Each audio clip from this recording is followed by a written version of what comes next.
May mga judgment na magi-give up ka. Siyempre, naniwala ka agad. Pero may mga judgment din na mahalaga. Yung judgment na magpupush sa'yo na i-prove mo sa sarili mo na kaya mo. Minsan sabi nila, kapag may nag-judge sa'yo, kailangan mong magtrabaho, mag-work hard para i-prove sa kanila na kaya mo.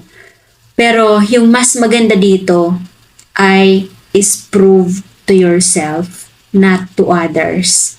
Kasi yung mga achievement na yun, mas maganda na na-achieve mo galing sa puso mo, na-achieve mo dahil nag-i-enjoy ka, hindi yung na-achieve mo dahil napilitan ka dahil gusto mo lang i-prove sa ibang tao.